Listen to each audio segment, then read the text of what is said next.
Creo que estamos todos y todas listas. Buenas tardes a todos y a todas. Mi nombre es Claudia Martín, soy codirectora de la Academia de Derechos Humanos y Derecho Internacional Humanitario. Quiero darle a todas y a todos la bienvenida a esta masterclass en nombre de la Academia, de mi colega, el profesor Diego Rodríguez Pinzón. Nosotros desde la institución estamos, por supuesto, muy interesados en este programa. La Academia, como ustedes saben, es una institución que tiene una trayectoria de más de 25 años en la enseñanza de los derechos humanos. Por eso es un gran desafío y al mismo tiempo una gran oportunidad para nuestra institución iniciar este semestre que comienza ahora a fines de agosto con la segunda edición del Certificado de Empresas y Derechos Humanos. Creo que la presencia de todos y todas ustedes demuestra que existe un gran interés en este tema. eh, Nosotros creemos que institucionalmente tenemos las capacidades académicas para poder volver a ofrecer con éxito este certificado, además de que tenemos una gran trayectoria también de convocar a distintos sectores para poder conversar de temas que son desafíos, que presentan desafíos como este que vamos a discutir hoy. Que así no quiero tomar más tiempo porque ustedes están aquí para escuchar a mis colegas que van a estar hablando de algunos de los temas importantes que se van a discutir en el certificado y que a quienes también les podrán hacer algunas preguntas al final de la clase.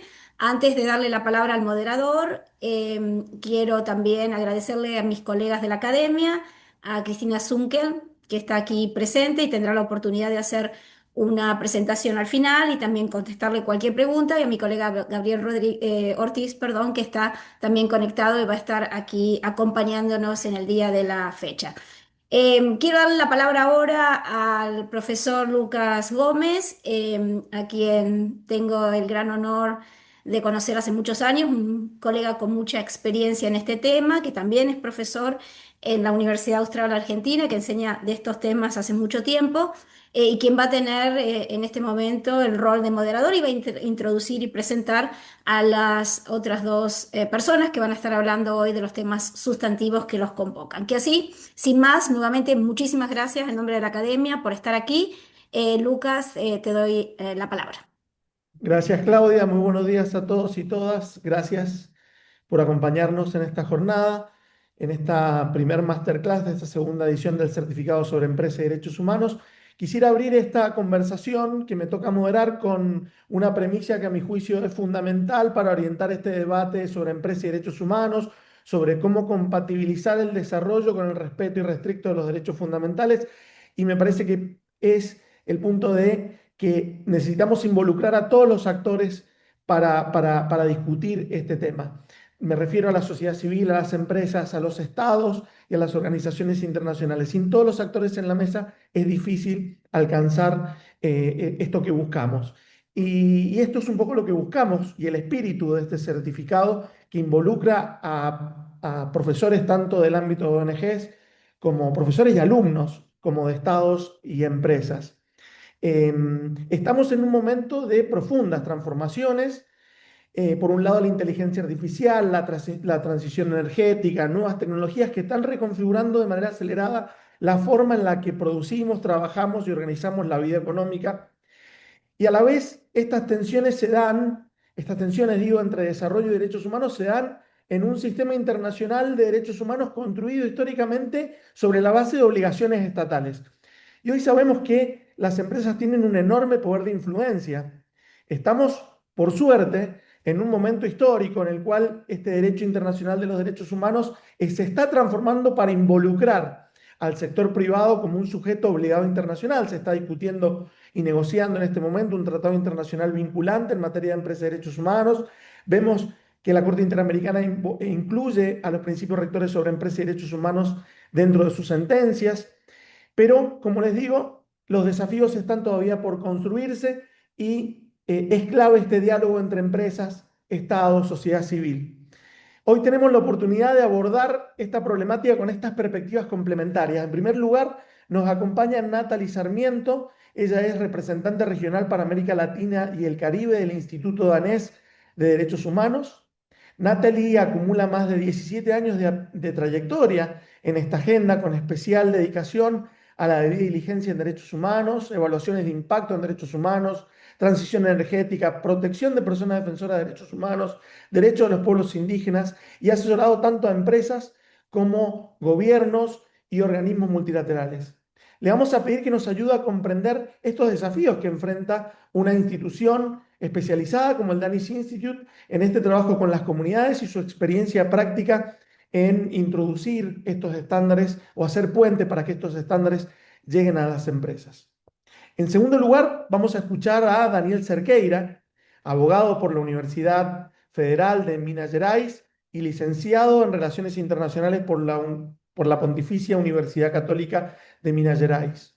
Tiene una maestría en Estudios Legales e Internacionales por la Universidad de Georgetown y en Estado de Derecho Global y Democracia Constitucional por la Universidad de Génova. Daniel desde 2014 dirige el Programa de Justicia Climática y Derechos Humanos de la Fundación para el Debido Proceso DPLF, y entre 2006 y 2014 se ha desempeñado también como abogado de la Comisión Interamericana de Derechos Humanos. Es además profesor invitado en distintas universidades de la región, con amplia experiencia en derechos humanos, industria extractiva, proyectos de inversión y el sistema interamericano. Con Daniel también abordaremos esta agenda con esta perspectiva común bueno, él nos va a contar la perspectiva de las comunidades y las organizaciones que defienden sus derechos frente a la actividad empresarial. ¿Qué ocurre con estas comunidades cuando tienen que enfrentar estos proyectos para defender sus derechos? ¿Qué expectativas tienen frente a las empresas y qué dificultades han encontrado en el diálogo, la prevención y la reparación de estas afectaciones de derechos humanos? Sin más, le cedo la palabra a Natalie Sarmiento para que nos cuente su experiencia. Muy buenos días, buenas tardes, dependiendo de donde se encuentren. Muchísimas gracias por la invitación a acompañarles en este masterclass. Mi nombre es Natalie Sarmiento, como bien mencionaba Lucas, vengo del Instituto Danés de Derechos Humanos, que es la institución nacional de derechos humanos de Dinamarca. En consecuencia, es una entidad estatal, pública, y que en América Latina trabajamos diferentes aristas. Una de ellas es justamente empresas, derechos humanos y tecnología, que ahorita Lucas justamente mencionaba los nuevos desafíos alrededor de la inteligencia artificial. Y si bien quiero contarles un poco frente a lo que mencionaba Lucas, y es cuáles son esos desafíos que estamos encontrando hoy como instituto, me resonó mucho este encuadre alrededor del desarrollo, entendiendo, digamos, a ratos esa postura o lectura del desarrollo económico como incompatible con el goce efectivo de los derechos humanos, y quizás partiendo de ahí plantear una visión desde el instituto, y es que justamente la integración de los derechos humanos en las decisiones económicas no frena el desarrollo, sino que lo hace más inclusivo, legítimo, resiliente y sostenible en el tiempo. Y para dejar este abrebocas alrededor de cuáles son algunos de los desafíos y pues animar también esta conversación alrededor de la importancia de este tipo de certificaciones, es por un lado, desde el instituto seguimos viendo un desafío crítico alrededor de cerrar la brecha entre los estándares de derechos humanos, los estándares de derechos humanos en empresas y su aplicación concreta. Nosotros que trabajamos en instituciones públicas y trabajamos también con empresas o asociaciones empresariales, suele existir un conocimiento creciente de los principios rectores y de la debida diligencia, pero hay dificultades para traducirlos en decisiones, procedimientos, presupuestos, sistemas de gestión y, por supuesto, en mecanismos de rendición de cuentas y de reparación. Y a esto se suma la fragmentación institucional, donde justo en un mapeo que hicimos el año pasado en 6 países de América Latina, encontramos competencias dispersas, escasa coordinación entre autoridades y también una tendencia a tratar los derechos humanos como un asunto separado de decisiones económicas, pero también de decisiones ambientales, territoriales y regulatorias que en últimas tienen consecuencias profundas sobre las personas. Y quizás otros desafíos están relacionados justamente con las asimetrías de poder y la falta de confianza entre los actores que bien mencionaba Lucas, las instituciones, empresas, comunidades, y la dificultad para construir una participación que sea realmente significativa. las comunidades tienden a no llegar a estos procesos en igualdad de condiciones frente al Estado. Las empresas no siempre cuentan con la misma información, los recursos o la capacidad de incidencia, y las empresas a su vez pueden percibir la agenda de empresas y derechos humanos únicamente desde un riesgo jurídico o reputacional. Entonces, un gran reto es crear condiciones en que las preocupaciones de las personas afectadas puedan influir efectivamente en las decisiones, que exista espacio para el desacuerdo y la crítica, incluida la labor de las personas defensoras de derechos humanos, y que los distintos actores puedan pasar de relaciones reactivas o a ratos transaccionales a procesos sostenidos de prevención, diálogo y rendición de cuentas. Dejo allí para regresarle el piso a Lucas. Muchísimas gracias, Natalie. Si nos pudieras contar también de tu experiencia trabajando con empresas, desde la FIP y también desde el Danish Institute, los desafíos que ves para que las empresas puedan incorporar estos estándares internacionales que, como decíamos en un principio, estaban pensados para estados y muchas veces ha sido un desafío evolutivo cómo incorporar a las empresas a estas obligaciones. Por supuesto, Lucas. Entonces, al respecto, como bien lo mencionas, tanto en la experiencia que he tenido en el pasado, desde la Fundación Unidas para la Paz en Colombia, como actualmente en el Instituto Danés, algo donde tenemos gran prioridad es en la instalación de capacidades en actores relevantes dentro de la agenda de empresas y derechos humanos. Uno de esos son directamente las empresas. Por supuesto, ahí también están las colectividades empresariales, donde trabajamos en diferentes niveles. Uno de ellos es, por supuesto, la generación de capacidades como tal, y en eso el instituto trabaja muy de la mano con el sistema interamericano, con el sistema de Naciones Unidas para hacer operacionalizable los estándares, ¿no? Eso quiere decir traducirlos, ¿no?, en aspectos accionables, traducirlos a la realidad y que puedan ser implementados. Y allí tenemos, entre otras, diferentes cajas de herramientas, como la caja de herramientas de cómo realizar evaluaciones de impacto en derechos humanos, pero también algunas que van desde el ABC de empresas y derechos humanos.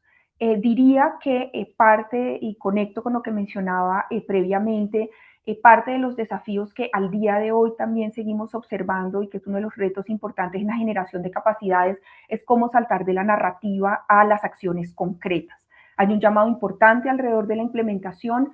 Creo que quienes tuvimos la oportunidad de estar en el más reciente Foro Regional de Empresas y Derechos Humanos en Panamá, el llamado transversal era la implementación. Entonces, en el sector empresarial, encontrando aún de manera importante compromisos alrededor de los derechos humanos, algunos más sofisticados que otros, incluyendo aspectos ambientales, incluyendo aspectos de personas defensoras, pero luego el lograr encontrar un espejo en la práctica donde realmente se pueda establecer cambios concretos para las personas, sigue habiendo una brecha importante.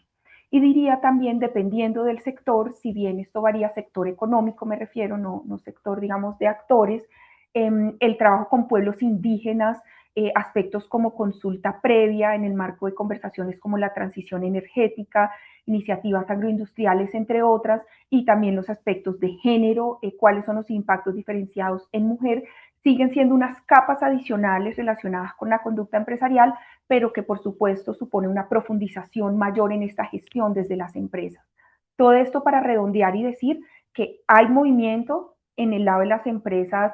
Ciertos sectores empresariales ya están cada vez más fogueados, informados, avanzando en el tema, pero que sin duda todavía hay una trayectoria importante alrededor de la implementación y sobre todo en la capacidad de mostrar cambios y resultados concretos en función de esa gestión más amplia en derechos humanos adelantada desde el sector empresarial. Muchísimas gracias, Natalie. Creo que has abordado temas muy interesantes. ¿Cuál crees que desde la perspectiva de alguien que quiera ayudar en este proceso, que se quiera involucrar, que esté pensando cómo formar parte de estos cambios o de estos desafíos y cómo aportar a la solución de los mismos, ya sea desde el mundo de las ONGs, de la sociedad civil, o trabajando con empresas, o trabajando, como en tu caso, en organizaciones que trabajan en varios países, como el Danish Institute, o desde la academia incluso, podemos colaborar para que estas personas puedan formarse y ser parte de este proceso? ¿Cuál crees que son los desafíos? ¿Y qué te parece que desde el certificado sobre empresa y derechos humanos podemos ayudar para dar como conocimiento para este proceso? Te mencionaba al principio, uno de los objetivos del certificado es convocar a los diferentes sectores, convocar a ONGs, convocar a empresas, convocar a estados y miembros de organizaciones internacionales. Vamos a tener en el curso a dos miembros de la Relatoría de la ONU, la, un miembro del Grupo de Trabajo sobre Empresa y Derechos Humanos, del Grupo de Trabajo de la ONU sobre Empresa y Derechos Humanos, y la relatora sobre Medio Ambiente de la ONU. Entonces, ¿cómo ves este diálogo interpartes y qué te parece que puede el certificado aportar para quienes quieran ingresar a este mundo? Bueno, Lucas, gracias por esa pregunta y qué bueno, me felicito que este certificado cuente con ese repertorio tan importante de actores con los que también trabajamos e interactuamos en nuestra cotidianidad desde el instituto y quizás eso me permite lanzar una primera respuesta a tu pregunta y es la necesidad de que más actores, más profesionales, se sumen a trabajar en esta agenda, ¿no? Cada vez más es importante amplificar esa piscina de instituciones y de personas conocedoras y que puedan avanzar en estos asuntos. Y conectaría con algo que estaba mencionando hace un momento alrededor de la implementación. Pensaría que en América Latina avanzar en la agenda de empresas y derechos humanos exige mucho más que adhesiones generales a principios. Requiere justamente de personas capaces de traducir los estándares internacionales en decisiones, en procesos y en prácticas concretas. Y desde el instituto hemos visto que muchos de los desafíos de la región no se explican por la ausencia de marcos o compromisos, sino por las brechas para llevarlos a la práctica. Es decir, identificar impactos sobre los derechos humanos, integrar la debida diligencia en la gestión empresarial, diseñar políticas públicas eficaces, construir mecanismos de reparación y participación significativos y, por supuesto, responder a contextos especialmente complejos como los conflictos territoriales, mencionar la transición energética y los riesgos para las personas defensoras. Y por eso fortalecer el conocimiento técnico a través de este tipo de certificados, al menos como lo veo, es más que un ejercicio académico, es realmente construir una capacidad que permite pasar del compromiso a la implementación. Y además esa capacidad es muy estratégica para la región porque la agenda está evolucionando rápidamente, aún en medio del escenario actual global que enfrentamos, y las decisiones que se adopten hoy definirán cómo la región participa en cadenas globales de valor, en inversiones, en transiciones económicas en estos próximos años. Entonces, sí necesitamos una masa crítica de profesionales en empresas, en estados, en instituciones nacionales de derechos humanos, en sociedad civil y otros actores que tengan un lenguaje común, pero que también puedan cuestionar, adaptar y aplicar los estándares desde las realidades de cada país de la región. Y por eso, desde el instituto, invertir en esa capacidad también contribuye a algo más amplio, y es que empresas y derechos humanos deje de depender de unos pocos especialistas y se convierta progresivamente en una competencia instalada en instituciones y en la manera cotidiana de tomar decisiones. Natalie, muchísimas gracias. La verdad que dan ganas de seguir hablando toda la mañana con vos. Decís tantos temas, nos mencionaste recién las herramientas para que una empresa pueda hacer debida diligencia. Es como que quiero hacer doble clic en un montón de cosas, pero no me voy a aprovechar de mi rol de moderador y voy a dejar a los demás también el tiempo de preguntas que va a ser al final de esta discusión, pero muchísimas gracias. Y ahora pasamos a conversar un ratito con Daniel Cerqueira. Como les comentaba, Daniel trabaja desde DPLF en estos temas. Y bueno, Daniel, contanos, me encantaría que nos cuentes también por qué DPLF aborda esta agenda y cómo lo hace, y que nos cuentes de tu experiencia, qué tienes para decirnos al respecto. Muchas gracias, Lucas, y es un gusto estar acá con ustedes. Aprovecho para felicitar a Natalie, una presentación bastante completa y nos da mucho gusto contar con ella como ponente invitada en ese curso. Como dijo Lucas, yo trabajo en una fundación que se llama Fundación para el Debido Proceso. El nombre es una traducción literal de Due Process of Law Foundation. En inglés, Due Process of Law es en rigor Estado de Derecho. Y lo que la organización hace desde hace más de 25 años es buscar fortalecer la democracia y el Estado de Derecho en Latinoamérica a través de los estándares internacionales de derechos humanos y los mecanismos de incidencia en litigio, tanto en ámbito nacional como internacional. Y yo coordino un programa que se llama Justicia Climática y Derechos Humanos, existe desde el año 2010 y en su momento cuando se creó fue denominado Industrias Extractivas y Derechos Humanos. Y uno mira el mandato institucional de DPLF, incluso los demás programas, hay uno sobre independencia judicial y justicia transicional, particularmente el aspecto de justicia, de impunidad de graves violaciones de derechos humanos. Mi programa queda como un bicho raro, ¿no? ¿Y por qué se creó ese programa en el 2010?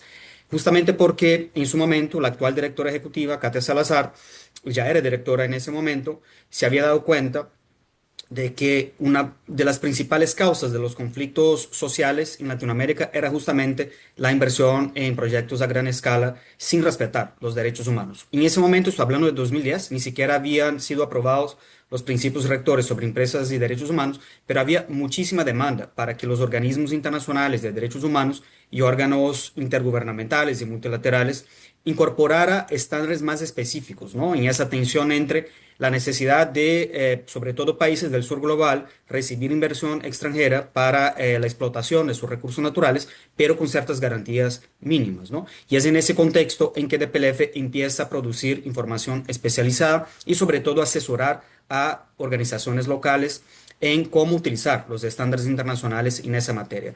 Una de las primeras labores que hemos desarrollado a través de ese programa fue tratar de poner en la agenda del sistema interamericano las llamadas obligaciones extraterritoriales de países de origen de empresas, sobre todo de empresas extractivas. Hicimos un trabajo de varios años ante la Comisión Interamericana de Derechos Humanos, junto con organizaciones locales, muchas organizaciones que asesoraban comunidades indígenas y campesinas impactadas por proyectos de minería canadiense, sobre todo oro y plata, ¿no? Y a raíz de ese trabajo, la Comisión incorporó finalmente en el año 2015, a través de un informe temático sobre industrias extractivas y derechos de esas comunidades, las llamadas obligaciones extraterritoriales, ¿no? Es solamente un ejemplo de lo que nosotros hemos buscado hacer en esa agenda tan amplia que, que es la agenda de empresas y derechos humanos. Y yo diría que es un trabajo que DPLF lo hace con algún grado, digamos, de conocimiento de los estándares internacionales, pero a todo momento tratan incluso de promover nuevos estándares, ¿no? Ese es solamente un ejemplo de las llamadas obligaciones extraterritoriales. Hemos también apostado mucho en la agenda de transparencia, acceso a información en el ámbito extractivo, incluso antes del conocido y famoso acuerdo de Escazú.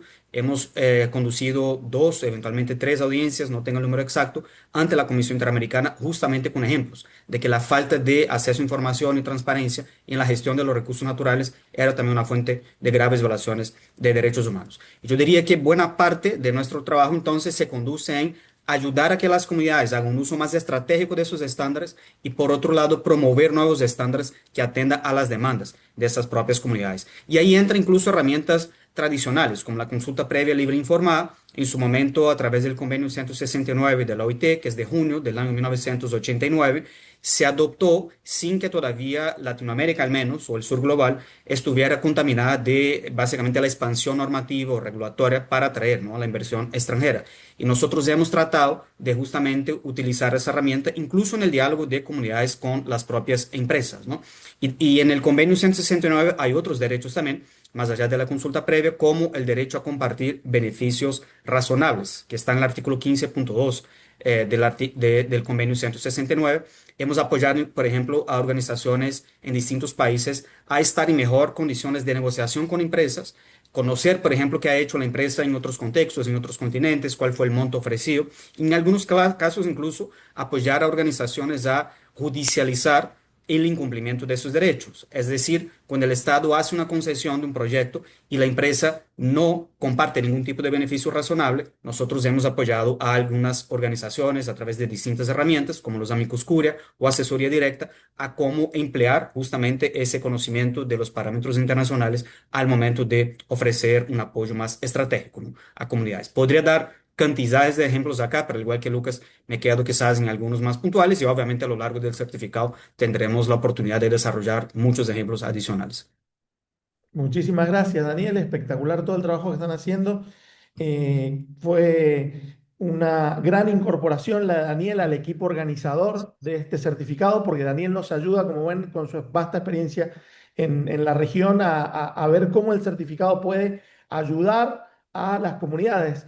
Me imagino, Daniel, que debes sentir que es mucho el trabajo que hacen, pero es mucho también el trabajo que falta por hacer. ¿Cómo crees que, me animaría a preguntarte, cómo crees que el certificado podría ayudar a las comunidades con las que vos trabajás a avanzar o mejorar en estos objetivos que están buscando? Y animo también, ya que estoy, antes de pasarle la palabra a Daniel, a todos, a que a los que quieran ir haciendo preguntas, vayan diciendo a quién le hacen la pregunta, si a Natalie o a Daniel, y qué pregunta le hacen, y luego los, los speakers podrán elegir alguna de esas preguntas y responderlas al final. Los animo a ir dejando esas preguntas, pero te devuelvo la palabra, Daniel, con esta pregunta de, bueno, ¿cómo puede el certificado colaborar en este trabajo que estás haciendo desde DPLF? Sí, yo encuentro el certificado muy oportuno, Lucas, sobre todo en un momento en que, como decía, ¿no? El marco internacional de derechos humanos se pensó para ser una suerte de contención al poder estatal, ¿no? Frente a las libertades individuales y también derechos colectivos. Uno mira, por ejemplo, digamos, el propio surgimiento de los sistemas internacionales de derechos humanos, había muy poca atención a las empresas. La Carta de la OEA dedica un único artículo, artículo 36, a la relación que muchas veces es basada en una tensión, ¿no? Entre estados e inversión extranjera, muy en la lógica de que los estados tienen que respetar el marco legal interno.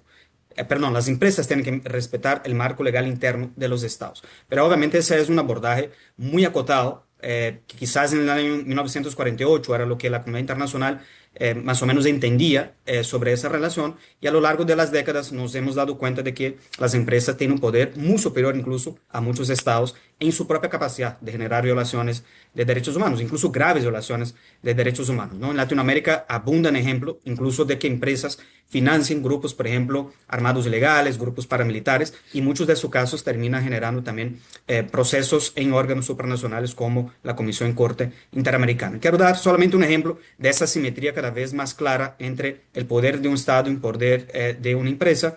La empresa con mayor valor de mercado del mundo, que es Nvidia, tiene un valor cotizado alrededor de entre 4,5 y 5 trillones de dólares estadounidenses, ¿no? Esto es más de 3 veces el PIB de una buena parte de los países que están incluso dentro del G20. Solamente hablando de mi propio país, eso equivale a más del doble del PIB de Brasil, que es la mayor economía de Latinoamérica, ¿no? Y la 10ª economía del mundo. O sea, estamos ante una realidad en que las empresas realmente, a través de sus políticas corporativas y decisiones que toman, pueden impactar mucho más la vida de las personas que las decisiones incluso de los propios estados, que bajo el marco internacional de derechos humanos son los que están obligados a regular, fiscalizar y eventualmente sancionar a las empresas, ¿no? ¿Cuál es la utilidad del conocimiento que ofrece, digamos, el certificado para los detentores de derechos, lo que en inglés se conoce como right holders, ¿no?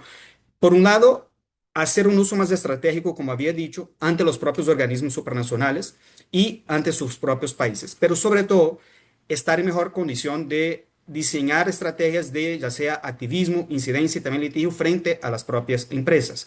Yo he visto casos, incluso acompañado de algunos de ellos, de comunidades que han llevado juicios ante tribunales europeos frente a violaciones que cometen esas empresas en Latinoamérica, por ejemplo, en el caso de México, en el caso de Alemania, en el caso de Reino Unido, ¿no? Porque ahí en esos países hay un marco de debida diligencia corporativa en materia de derechos humanos, o en todo caso una directiva europea que les habilita a actuar de esa manera. Y más allá de los litigios transnacionales, que son complejos, muchas veces exigen también, digamos, el apoyo de algún despacho en esos países, el mero conocimiento de esa posibilidad les da una herramienta mucho más fuerte al momento de diseñar sus propias estrategias, ¿no?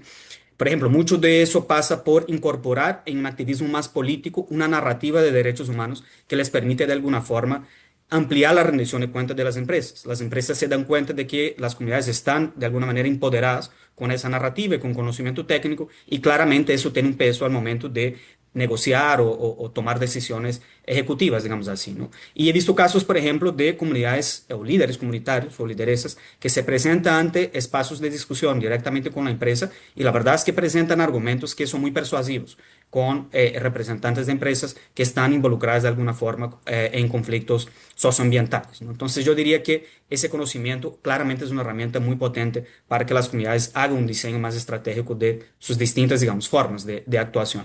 Culmino con algunos ejemplos quizás más puntuales, no siempre eso es posible, habrá comunidades que no están de acuerdo con ningún tipo de inversión, al menos de proyectos a gran escala en su territorio, pero he visto, por ejemplo, en el caso de Chile, en el desierto de Atacama, acabo de venir de un foro en Bolivia en que un académico de Valparaíso explicó una estrategia de las comunidades de negociar con empresas que están invirtiendo en el tema del litio, no solamente bajo una lógica de víctimas de violaciones, sino como actores realmente empoderados, dispuestos a interferir en el diseño de cómo la inversión va a ser hecha y estableciendo mesas de diálogos permanentes para justamente zanjar eventuales, digamos, situaciones en que las comunidades se sienten particularmente afectadas, sin la presencia del Estado. Eso es lo que es más interesante, ¿no? Con una buena asesoría técnica, las empresas son capaces de dialogar directamente con algunas empresas. Reitero, no siempre eso es posible, depende incluso del perfil de la empresa, del tipo de proyecto, pero es un ejemplo muy concreto que está bien documentado de que las comunidades, al conocer sus derechos propiamente, se enfrenta a una negociación y muchas mejores condiciones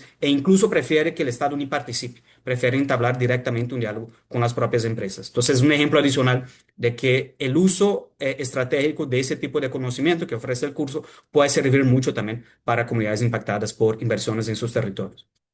Muchísimas gracias, Daniel. La verdad que es re interesante lo que estás diciendo. De nuevo, da ganas de escucharte toda la mañana. Se está pasando rapidísimo el tiempo. Y yo desde mi perspectiva te escuchaba asesorando empresas multinacionales. Lo que me pasa muchas veces es que hablando, hay algunas empresas multinacionales que consideran importante lo que están diciendo los organismos supranacionales en materia de derechos humanos, pero otras dicen, bueno, es algo que obliga a los estados, no nos obliga directamente y todavía no comprenden la importancia que tiene estos pronunciamientos, este involucramiento que están teniendo los organismos supranacionales en materia de empresas y derechos humanos. ¿Qué te parece? ¿Por qué deberían tenerlo en cuenta? ¿Qué les dirías vos o qué les decís en tu trabajo cuando trabajás y representás a comunidades de por qué las empresas tienen que tener en cuenta esto que están involucrando en sus agendas los organismos supranacionales? Sí, no, es una pregunta clave, Lucas. Podría también dar cantidades de ejemplos, pero quizás me voy a detener en uno que otro. Yo me acuerdo un caso de una minera canadiense en Guatemala, Tahoe Resource, que hizo una inversión a pesar de que hay un pueblo indígena, de hecho, ahí el pueblo Xinca, y el Estado, a través del Ministerio de Ambiente, básicamente le dijo a la empresa que la concesión estaba limpia, digamos así, en términos muy informales, y que no era necesaria una consulta previa. Resulta que la comunidad, con buen apoyo también, una asesoría jurídica muy seria, logró suspender el proyecto, que era la segunda mina de plata más grande del mundo. Era una multinacional con inversiones de miles de millones de dólares en ese proyecto y sus acciones desplomaron, si no estoy equivocado, un 16% al día siguiente que la Corte de Constitucionalidad de Guatemala adoptó ese fallo, ¿no? Y bueno, hubo también una serie de conflictos socioambientales, de hecho, algunas personas fallecidas a raíz de un enfrentamiento con la empresa de seguridad privada de esa compañía y finalmente la compañía tuvo que vender por riesgo reputacional el proyecto a otra empresa canadiense que trató de limpiar un poco la casa.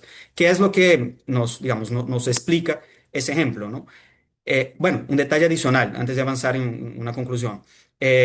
Accionistas que tenían inversión en empresas contrataron despachos de abogados en Estados Unidos que luego demandó a la empresa. ¿Y por qué? Porque la empresa omitió en sus asambleas ante los accionistas una información clave de que la inversión se basaba en un riesgo de conflictos socioambientales o de suspensión judicial en Guatemala porque sencillamente la empresa se adhirió a lo que el Estado estaba diciendo, ¿no? Entonces, ¿qué tiene que hacer una empresa en un contexto así, me parece? Buscar una asesoría jurídica, bueno, y ustedes están mucho más familiarizados que yo en eso, Lucas, que realmente le explique, al menos al brazo ejecutivo, cuáles son los riesgos de su inversión basado en obligaciones de derechos humanos del Estado y también responsabilidades de la propia empresa.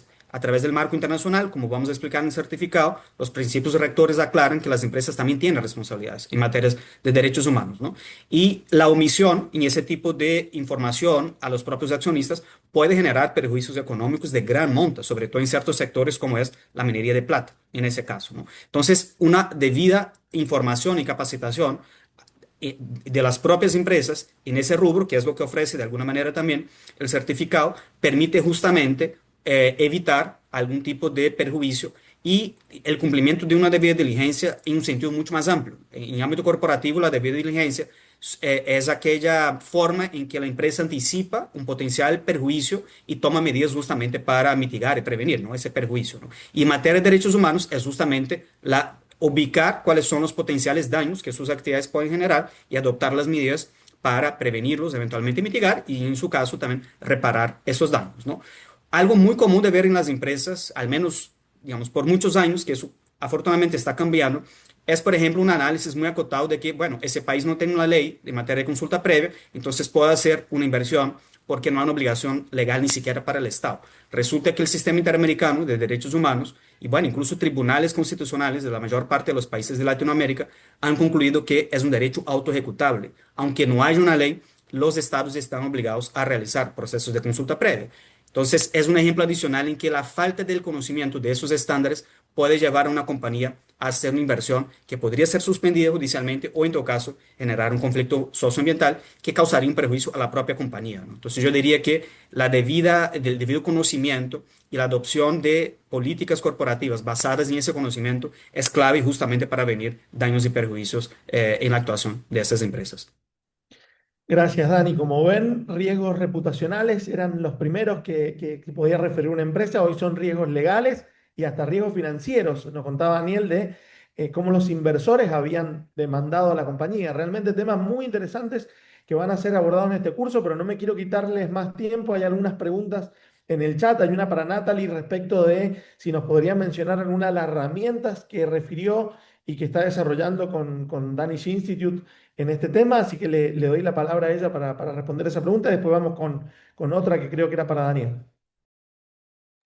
Por supuesto, Lucas, claro que sí. En el chat fui ingresando algunos links, entonces herramientas estándares que desarrolla el instituto. Tenemos todo un centro de aprendizaje que es gratuito, donde disponemos al día de hoy de cursos virtuales alrededor de temas tan amplios como empresas y derechos humanos y los fundamentos de derechos humanos, que todavía no se puede dar por sentado que se conocen para poder abordar estos asuntos, también de formulación de políticas públicas en el tema como la formulación de planes nacionales de acción en empresas y derechos humanos, si bien hoy estamos hablando de nuevas generaciones en estos planes y realmente qué rol deben jugar dentro de un rompecabezas más amplio en materia de instrumentos vinculantes y no vinculantes al respecto. Tenemos un curso ahí específicamente en materia del desarrollo de evaluaciones de impacto en derechos humanos, o mejor dicho, identificar impactos en derechos humanos en el contexto también de otras evaluaciones que realizan de manera estándar empresas como evaluaciones de impacto social y ambiental o solo evaluaciones de impacto ambiental. Compartí también este mapeo o inventario regulatorio que realizamos el año pasado para América Latina en 6 países, donde también se puede observar qué hay hoy en América Latina para las grandes dimensiones de conducta empresarial responsable y digamos ahí con un mensaje alentador alrededor de que hay avances, pero la fragmentación realmente está impidiendo ver resultados.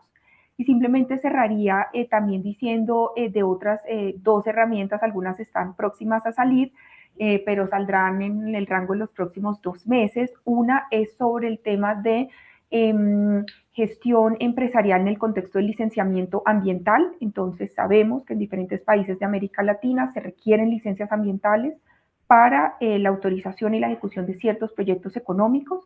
Entonces, como instituto hemos estado trabajando con diferentes autoridades de licenciamiento ambiental para incorporar los asuntos de derechos humanos en los lineamientos que evalúan estas propuestas de proyectos. Y por otro lado, también vamos a estar emitiendo una guía de prácticas empresariales para contribuir a un entorno seguro y propicio para las personas defensoras de derechos humanos en asuntos ambientales, basado en el artículo 9 del Acuerdo de Escazú. Entonces, estos últimos 2 están muy próximos a salir, pero van muy de la mano también con ese creciente foco del instituto en la intersección de empresas, derechos humanos, ambiente y cambio climático. Muchas gracias, Natalie. Ahí, Dani, 2 preguntas más. Una que referida a si conocen algún caso que se haya judicializado sobre omisiones de alguna empresa para prevenir afectaciones antes de que los impactos adversos se materialicen. Una pregunta muy interesante en materia de prevención ambiental. Y otra respecto de qué tanto el Estado debe involucrarse en el cumplimiento de los principios rectores. Dani, si nos querés iluminar sobre estos temas.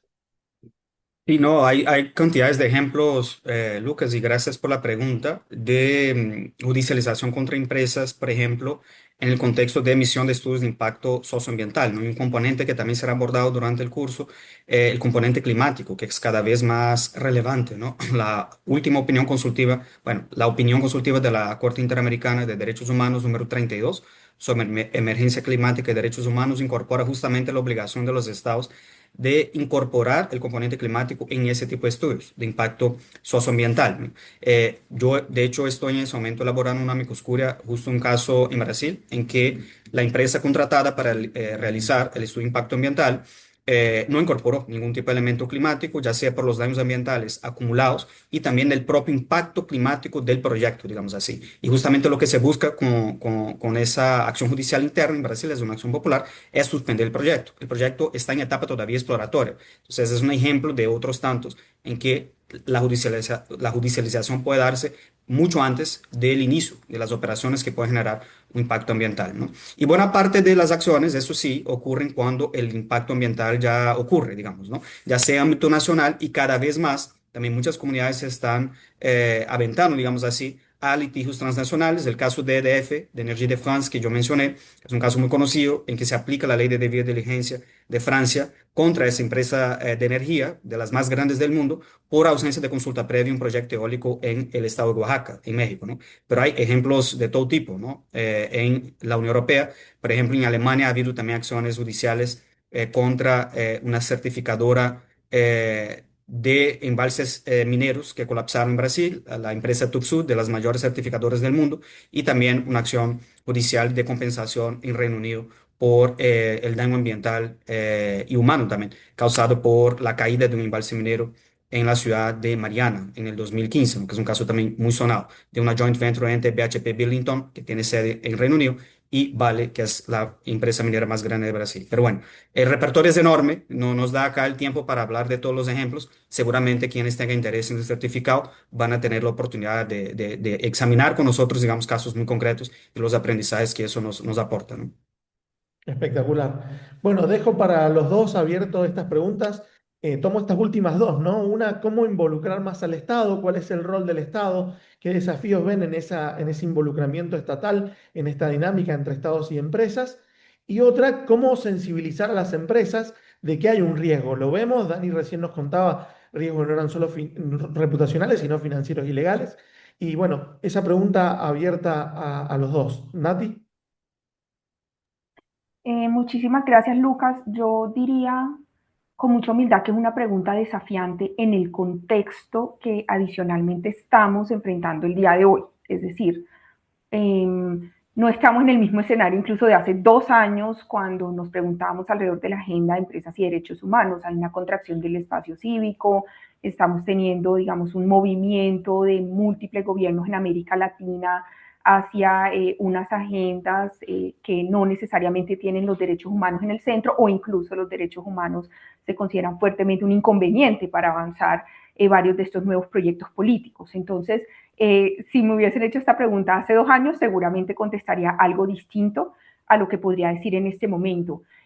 Yo conecto esto para ya aterrizar mi respuesta con otra de las preguntas que iban haciendo en el chat y es alrededor del rol del Estado y es en esta agenda de empresas y derechos humanos no podemos obviar que el actor estatal siempre debe estar presente de una manera u otra porque las obligaciones o responsabilidades son diferenciadas. Con eso dicho, los estados no son homogéneos, los estados tienen también internamente diferentes instituciones y las instituciones también están compuestas por personas. Entonces, a ratos el desafío también se vuelve en reconocer cuáles son esas instituciones que son aliadas, ¿no? Que siguen jalonando esta agenda, que también tiene una posibilidad de moverse entre niveles, y cuando digo entre niveles es que hablamos de instituciones que pueden conectarse con instancias globales o con instancias regionales, se mueven en lo comunitario y eso se vuelven vehículos también para la presión sobre los estados que en medio de toda la convulsión siguen estando obligados a pues, sus distintos compromisos adquiridos durante décadas. Entonces, eso, digamos, hoy pensemos las instituciones nacionales de derechos humanos como lo es el Instituto Danés, tiene sus equivalentes en América Latina, como un actor que toma relevancia también en estos contextos, si bien también vemos una tendencia generalizada de que están enfrentando desafíos donde los ejecutivos están recortando presupuestos y es otra manera, digamos, de ahogar la agenda de derechos humanos. Pero esto no para ser desalentador, sino para entender que esto es, en últimas, un sistema compuesto por diferentes actores y en consecuencia está en la destreza de identificar dentro del mismo Estado quiénes pueden seguir jalonando la agenda o desde qué otros niveles se generan también unas presiones que son relevantes para efectos de mantener una agenda en movimiento y oxigenada. Gracias, Nati. Daniel. Creo que Natalie fue bastante completa en los comentarios, Lucas. Voy a puntualizar solamente un pensamiento, yo diría adicional, ¿no? Es un poco amplio decir Estado. Hay distintas entidades dentro de un Estado que tendrán responsabilidades quizás más o menos amplias, ¿no? Obviamente el Poder Judicial está llamado a administrar controversias cuando se da ese conflicto entre la actividad empresarial y derechos humanos de potenciales impactados, el Poder Legislativo al momento de diseñar, digamos, el marco normativo y el Poder Ejecutivo en la gestión propiamente de, por ejemplo, la política pública en materia de inversión y la propia decisión de conceder o no una inversión de un particular, ¿no? ¿Cuál es la relevancia para el Estado? Yo diría en un sentido más amplio. Por un lado, la responsabilidad internacional que podría adjudicarse a un país que podría ser demandado ante un foro internacional de derechos humanos, pero sobre todo la responsabilidad individual que los propios funcionarios del Estado podrían de alguna manera acarrear en caso de que apliquen básicamente una decisión muy cortoplacista basada, por ejemplo, en ganancias, en criterios, por ejemplo, de corrupción o de financiamiento electoral, digamos así, ¿no? Yo he visto cantidades de situaciones en donde gobiernos de turno que tienen un mayor control, digamos, del legislativo o de una determinada coyuntura, toman decisiones bajo un manto de impunidad que en ese momento digamos, les favorecía, pero tarde o temprano podría tener que rendir cuentas y ahí sí gastar básicamente toda la plata que le entró al bolsillo de manera ilegal con abogados, incluso en materia penal, por justamente decisiones que violan derechos humanos. Un ejemplo muy concreto, si quieren tener un panorama de la complejidad que implica, es el caso Berta Cáceres. Un grupo de expertos internacionales convocado por la Comisión Interamericana ha dado un nombre y apellido de altos funcionarios estatales, de familias privadas de Honduras, que supuestamente, según ese informe, ha cometido o ha financiado graves violaciones de derechos humanos, ¿no? Bueno, eso no es solo un retrato que sirve a la verdad, a la memoria de los hondureños, sino también una herramienta que la propia Fiscalía de Honduras podría utilizar para ir detrás de las personas involucradas en una concesión de un proyecto en donde hubo ese asesinato y otras graves también violaciones de derechos humanos, ¿no? Entonces yo diría que un buen conocimiento por parte de funcionarios estatales cuya función en el mandato tiene que ver con inversiones y actuación de empresas privadas, también les puede servir mucho al momento de, bueno, pensar bastante bien, digamos, antes de tomar ciertas decisiones que podrían implicar violaciones de derechos humanos, porque en algún momento ellos mismos, ¿no? Como funcionarios, pueden tener que rendir cuenta a la justicia de sus países y, en todo caso, generar responsabilidad internacional para sus estados. Muchísimas gracias, Natalie. Muchísimas gracias, Daniel. Un placer haber contado con ustedes hoy. Invitamos a todos a la próxima masterclass que será el 19 con Ignacio de Casas. Estará Pablo Saavedra. Y bueno, nada, muy agradecidos a todos los participantes. Le voy a dar la palabra a Cristina Zunkel, quien es coordinadora de este certificado, para que nos dé las palabras finales.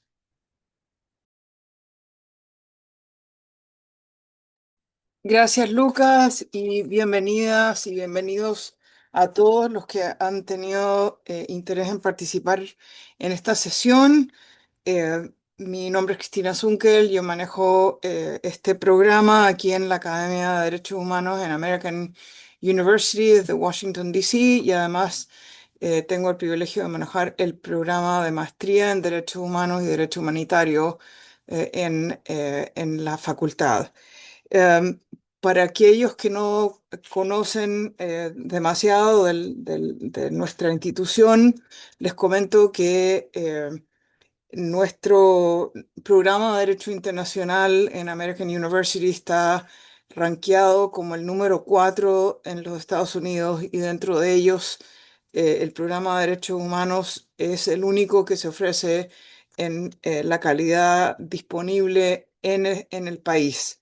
De manera que sabemos que este es un tema de gran interés que se ofrece a través de América Latina por muchísimas instituciones, etcétera, pero creo que queda claro para todos que es la institucionalidad que respalda a este programa, la seriedad, la entidad de los expertos y expertas que van a participar en tomar temas de tanta relevancia como los que se han enunciado brevemente en este tiempo. Hablan por sí mismos. No sé si ustedes han tenido oportunidad de examinar nuestra información. Al principio del chat van a encontrar, y lo voy a repetir en un momento, el enlace para la página web donde se describen los términos de participación, los expertos, etcétera, que incluyen profesores y académicos y expertos de la entidad de Catalina Botero, eh, Pablo Saavedra, Salvador Heredia, Carlos Rodó, eh, eh, y por supuesto Daniel, Lucas, Fabiola, que están presentes aquí, Fernanda Hoppenheim, eh, Mariana Clemente del Banco Interamericano, etcétera. Tenemos el privilegio de contar con la participación de expertos que representan distintos sectores relevantes a esta discusión y creemos que es una oportunidad realmente única. Lo hicimos el año pasado con gran éxito para especializarse, para obtener una credencial de gran valor para ustedes en un espacio muy práctico. Lo que voy a hacer es brevemente incluir una descripción breve de la logística del programa y cómo participar. El programa comienza o se extiende desde el 2 de septiembre hasta el 4 de noviembre. Son, son 10 semanas de clases o sesiones semanales, una vez a la semana, todos los miércoles.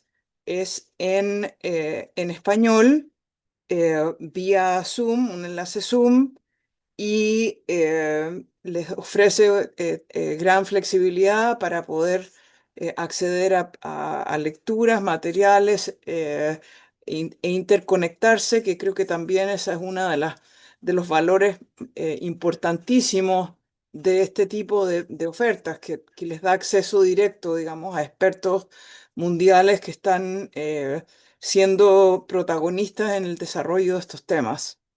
Es una clase interactiva entre las 12 p.m. y las 2:15 p.m.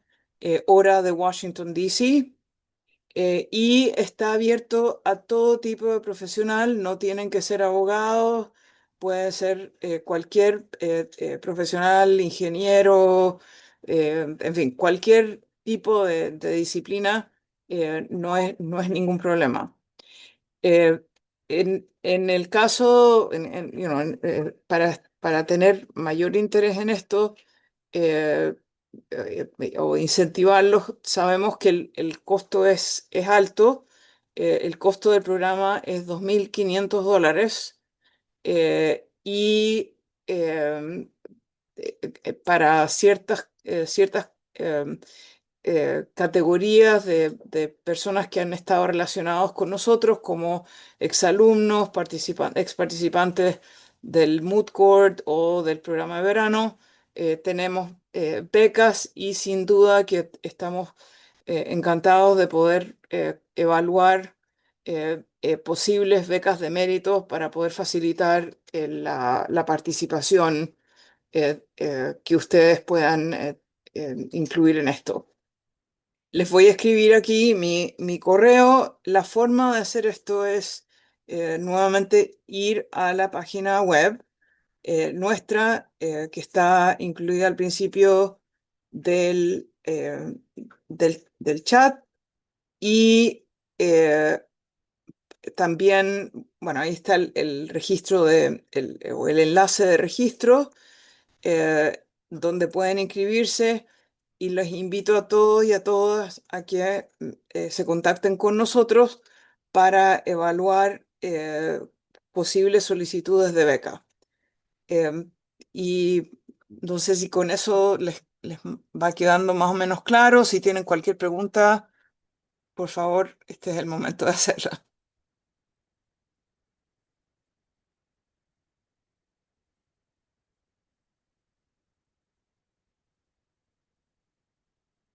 ¿Alguna pregunta? Voy a incluir el enlace a la página web una vez más acá. Ese es el enlace para el registro y el enlace para la página misma está aquí.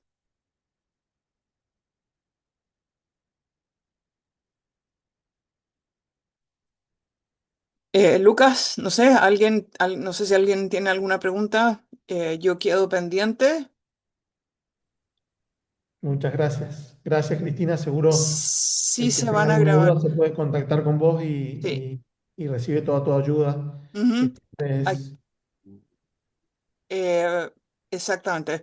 Hay una pregunta de Odette Rivas. ¿Con el registro puede uno obtener los datos para la inscripción? ¿Por qué no me escribe el email? Es derechoshumanos@wcl.american.edu. Eh, una vez que vayan, si tienen interés en la beca, el primer paso es escribirnos y con eso les podemos dar las instrucciones, vamos a evaluar la situación y en el caso de proceder les enviaríamos la información necesaria para que pudieran completar el registro y el pago, que es muy simple a través de la página web. No sé si eso les ayuda a aclarar la pregunta, ¿sí? ¿Cuál es la fecha límite? Lo antes posible porque los cupos son limitados y el curso comienza el 2 de septiembre. De manera que lo antes posible. En todo caso, eh, creo que lo más, la mejor sugerencia es que si tienen un problema de días o qué sé yo, eh, comuníquense con nosotros para que podamos trabajar juntos y poder hacer un mapeo cuál es su situación. Muy bien, creo que no sé si hay más preguntas o ya hemos llegado al fin, como para ir cerrando la presentación de hoy. Nuevamente agradecerles a todos y a todas por estar aquí. Y por supuesto a Lucas, al profesor Lucas Gómez, que ha moderado, también a Natalie Sarmiento, muchísimas gracias. No tengo el placer de conocerte en persona, pero aprendí mucho de tus presentaciones, supongo que lo mismo el resto de los colegas y por supuesto Daniel Cerqueira también, con quien tengo una estrecha relación. Desde la academia, nuevamente, todo el compromiso de seguir trabajando en este tema, que como sabemos es de especial interés. Creo que Natalie mencionaba que vivimos momentos y vamos a vivir momentos de debate, por lo menos y de desafíos en la región, ya los estamos viviendo y que este tema tiene una gran relevancia, centralidad, así que tener la oportunidad de estar en un espacio seguro donde uno puede conversar, discutir, Lucas lo decía, la academia es un espacio en realidad donde convocamos normalmente a distintas personas que piensan de forma diferente, pero que tienen un interés común en lo que nosotros creemos profundamente, que es en la protección del Estado de Derecho, el respeto de los derechos humanos de todas y también la defensa de la democracia, la defensa de construir consensos para que podamos tener sociedades mejores en la región. Así que con esto quiero finalizar. Nuevamente, muchísimas gracias a todos y a todas, a los colegas y las colegas que han participado y los convocamos a quienes no han podido venir, si ven esto grabado o para quienes quieren repetir la experiencia, el miércoles nuevamente tienen la información No quiero decir horas porque tenemos horarios diferentes en distintos países y no quiero confundirlos. Busquen la información, es en la tarde, 4 p.m. de Washington, pero no sé exactamente cómo serán los distintos usos horarios, así que busquen la información y si no, mis colegas con mucho gusto se la van a compartir. Muy bien, entonces, muchas gracias a todos y a todas y buenas tardes o buenos días. Gracias.